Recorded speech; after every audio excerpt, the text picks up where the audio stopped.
सेहत और व्यायाम एक हिसाब से जीवन के महत्वपूर्ण अंग है और ये चीज़ यात्रा के एक अंश की तरह, एक यात्रांश की तरह है।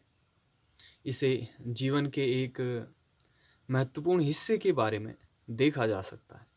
सेहत और व्यायाम की जानकारी होना भी आवश्यक है और इन सब चीज़ों से कभी न कभी परिचय होता है।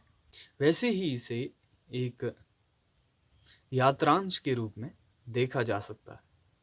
और जहाँ तक बात अध्यात्म की है, इसे मैं खुद के साथ ईमानदारी कहूँगा। जैसे जैसे आप खुद के साथ ईमानदार होते हैं, आपकी आध्यात्मिक यात्रा वैसे वैसे चलती है। और जहाँ सेहत और व्यायाम की बात है, यहाँ बहुत सारे मिथक चलते हैं, बहुत सारे भ्रम चलते हैं। इसलिए इसके बारे में सही जानकारी होना आवश्यक है। चाहे वो मिथक या भ्रम खाने को लेके हों या शरीर का आकार और वजन घटाने बढ़ाने को लेकर हो, क्योंकि शरीर के कुछ पैमाने और मापदंडों को बदलने का क्या लाभ है। शरीर का वजन या आकार बदलना कुछ पैमाने या मापदंडों को बदलने जैसा है। इससे अधिक आपको अपनी शरीर की आंतरिक स्थिति पे आपको ध्यान देना चाहिए। और भोजन के बारे में भी बहुत सारे मिथक चलते हैं, क्योंकि जब चीज़ें व्यापार में आती हैं तो उनमें लाभ को प्राथमिकता अधिक मिलती है। तो इसलिए आपको अपनी सेहत को प्राथमिकता देनी चाहिए। भोजन और पोषण के बारे में भी बहुत सारे भ्रम और मिथक चलते हैं कि इस चीज़ को खाओगे तो ये चीज़ बढ़ जाएगी, या इस चीज़ को ना खाने से इस चीज़ की कमी हो जाएगी। लेकिन आप बहुत से अन्य जीव जंतुओं को देख सकते हैं, लेकिन उनका शरीर फिर भी स्वस्थ और सुडौल है और वे अधिक जीते भी हैं। लेकिन सेहत और व्यायाम के बारे में जानकर आप अनुशासित होते हैं, आप अनुशासित होकर जीना सीखते हैं।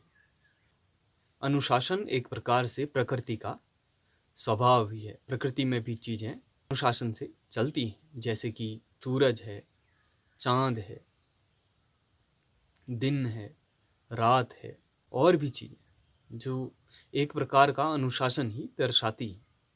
तो अनुशासन में जीने से प्रकृति का सहयोग भी प्राप्त होता है, जिससे आपका जीवन सरल होता है। और जैसे जैसे आप सेहत और व्यायाम की यात्रा में आगे बढ़ते हैं, वैसे वैसे आप अपने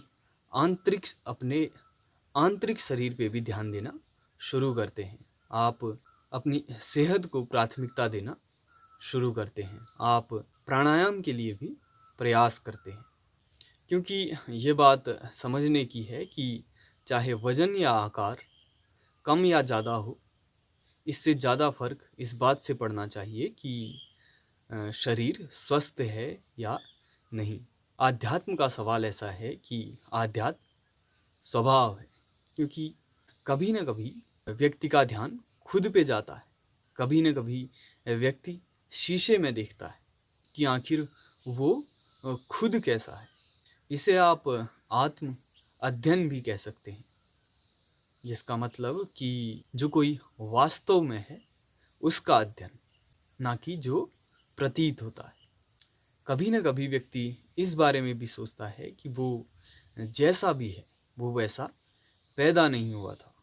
तो ये सब चीज़ें, ये सब इच्छाएं, ये सब स्वप्न, ये सब गुण, ये व्यवहार उसके अंदर कहाँ से आया, कैसे आया। उसकी आंखें बाहर की तरफ होती हैं, वो बाहर चीज़ें ढूंढता रहता है, लेकिन कभी न कभी व्यक्ति का ध्यान खुद पे भी जाता है कि आखिर जिसे ये सब चाहिए, जो इन सब चीज़ों को देखता है, आखिर वो वास्तव में कैसा है। तो भौतिक वस्तुएं व्यक्ति पा ही लेता है, कम या अधिक मात्रा में, लेकिन जब उनसे वो संतुष्ट नहीं होता, जब वो चीज़ें बाहर ढूंढने से संतुष्ट नहीं होता, तब वो चीज़ें खुद में ढूंढता है। वो खुद का अवलोकन करता है, खुद का अध्ययन करता है। वो आंखें बंद करता है